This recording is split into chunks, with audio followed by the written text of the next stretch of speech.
Alright, so for today's episode, I'm going to be doing something a bit different and focusing on cheap, quick, easy, and healthy salads. Now, this actually comes as a request from viewer Nadine, who specifically asked for cucumber salads, and well, who am I to disappoint? But I figured I'd do one better and not only do a cucumber salad, but actually do 3 different ones. So I'll be showing you how to make a Korean, Chinese, and Japanese version. These salads are simple to make and don't require a lot of time or ingredients, which is something I'm sure is a bonus for everyone. They're perfect for summer and go great with barbecue or maybe some Korean fried chicken. That's of course a shameless plug for my last video, which you can check out here. Now, these aren't meant to be the kind of salad you would eat as a meal on its own, but rather as a side, but you can absolutely beef them up a bit to make them a full meal. These are just kind of templates. As always, exact measurements will be in the description, and hey, if you're enjoying my tutorials, why not hit that subscribe button so you can stay informed. I'll be releasing new episodes weekly. And with all that being said, let's make some cucumber salad. We'll start with my personal favorite, the Korean version. Cut up 1 English cucumber into 1-inch rounds, then add them to a colander and sprinkle about a tablespoon worth of kosher salt, and then give them a good mix. Now I hear you asking, Tristan, why are you always salting your food in almost every video? Good question. There's 2 reasons. 1, it seasons your food, and 2, it draws out water. The more water you draw out, the more flavor you'll be left with. Plus, you don't want the excess water diluting the dressing. Let them stand for at least 20 minutes while we make our dressing. In a medium-sized bowl, add 1.5 tablespoons of Korean anchovy sauce or 2 tablespoons of fish sauce, half a cup of rice vinegar, 1 tablespoon of sugar, 2 large garlic cloves crushed or minced, and 1/3 cup of gochugaru. Give it all a good whisk until the gochugaru begins to thicken and the dressing has the consistency of a thinned-out paste. By now, our cut cucumbers should be ready. You can see how wet they look and the amount of water they've given off. Salting your vegetables also helps to preserve their texture and will actually make them crunchier in the long run. Once they're done curing, simply rinse them in cold water to remove any excess salt from the outside. Add the cucumber to the dressing and give it a thorough mix, making sure everything is coated. Now, you can absolutely eat this right now, but honestly, the salad is 1,000 times better if you let it sit for at least 2 to 4 hours, so I would recommend making it before you start the rest of the meal. It'll also stay good for 3 to 4 days in the fridge before it starts to lose its crunchy texture and becomes more of a fermented Korean pickle, which, let's face it, isn't a bad thing. In fact, that's usually what I do with my leftovers.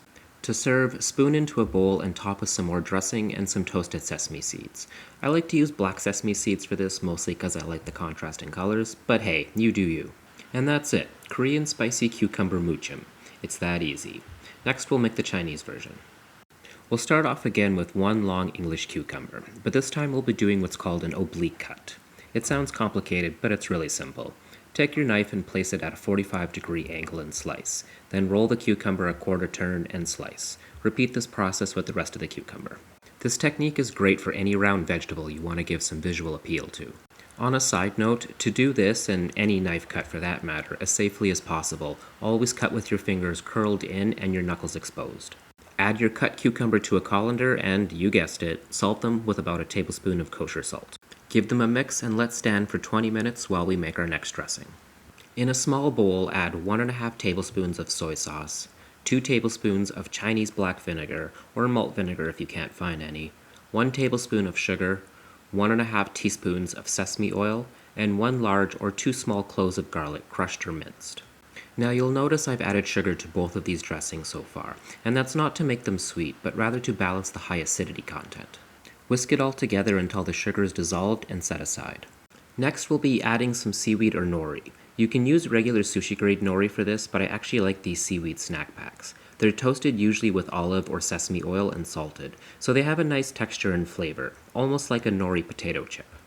Take half of the pack, about 4 to 5 sheets, and cut them in half lengthwise, then slice them into thin strips. Rinse off your cucumber in cold water, then place them in a bowl. Give your dressing a good stir before adding it to your bowl and toss it with a spoon.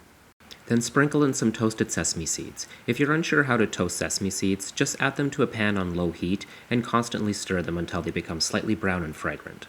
Then go ahead and add your cut nori strips and mix everything together until everything is nicely coated. Now for this salad, it's best if you let it sit and marinate for a good 10 minutes, but unlike the Korean one, this one is pretty much only good fresh, so I wouldn't recommend saving any leftovers in the fridge.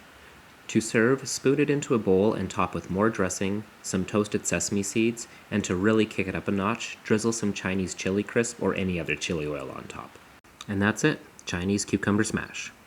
For our third and final salad, we'll actually only need about half of an English cucumber.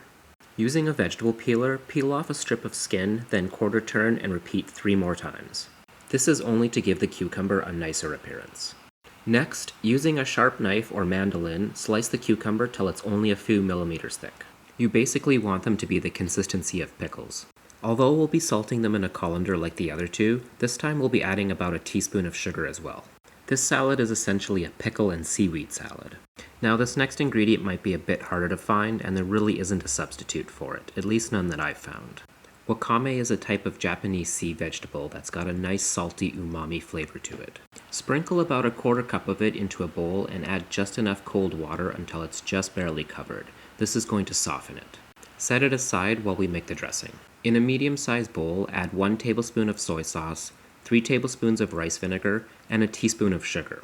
The wakame has enough flavor on its own that a very simple vinaigrette will do. Whisk until the sugar is dissolved.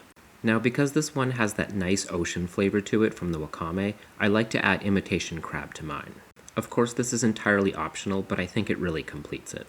I usually like to add the flake style to mine, but all I was able to grab was the imitation leg meat, so I'm just going to cut it on a bias.